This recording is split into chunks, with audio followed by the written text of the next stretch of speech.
Hey, welcome back. Let's talk a little bit about the 30, 60, 90 triangle and how it's derived, okay? Because I showed you how, well, I didn't show you, but I told you how that 45, 45, 90 degree angle triangle is derived, or the relationship, right?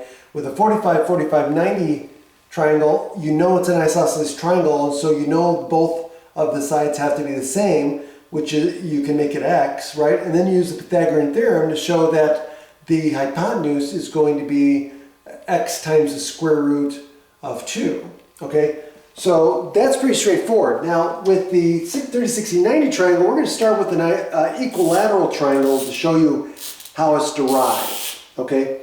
So in this case here, let's just say, since we know that with an equilateral triangle, all the interior angles have to be 60 degrees, and all the sides have to be the same length. That's the definition of a equilateral triangle. But let's say we don't know what the lengths of the sides are. Let's just call them x. Okay? Now, what I do know is if I take the altitude of one of the angles, if I draw an altitude from one of the angles, interior angles, to the opposite side, like so, one of the results is that this altitude is also an angle bisector, and it also bisects the opposite side. So that means this becomes a 30 degree, and this becomes, 30 degrees, and this becomes over here, becomes x over 2, and so does this side. It becomes x divided by 2. Okay, so now, what happens? Look at this. I get a 30, 60, 90 triangle, because again, this is an altitude, so it's a perpendicular line segment. Okay? Now that we have this triangle, now guess what? Now we can see where this Pythagorean theorem, how we can use the Pythagorean theorem to find out all three sides. Okay? So, if I know this is x and this is x divided by 2, then I know that I can use the Pythagorean identity, since this is a right triangle. So what happens? Well, I just need this side, right? So I get x divided by 2 squared, and let's call this h, right? Plus h squared equals x squared. Okay? So what happens here? This is going to be x squared over 4 plus h squared equals x squared. And so if I subtract x squared over 4 from both sides, what do I get? I get h squared equals x squared minus x squared over 4, right? Which gives me what?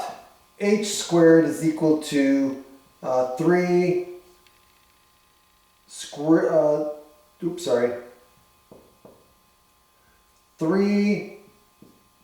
x squared over 4, right? So 3/4 x squared, right? Because I have a x squared minus 1/4 x squared leaves me with 3/4 x squared. And now if I take the square root of both sides, what do I get? I get h equals the square root of 3x over 2. Okay, now, let's go back to the relationship here. So that means that I got x over 2, right,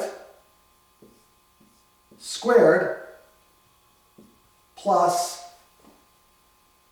what's h? This is going to be square root of 3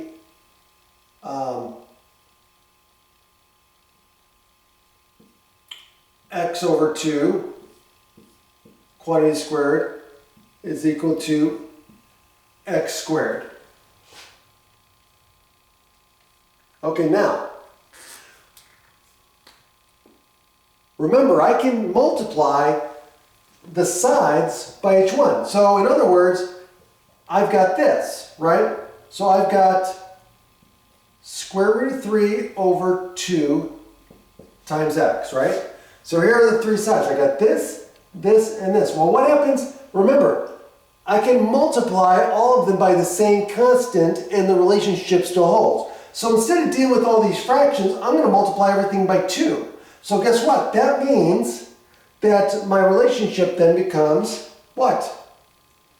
If I multiply everything by 2, this becomes x. This becomes the square root of 3 times x, or x times the square root of 3. And this one becomes x as well. Or excuse me, 2x.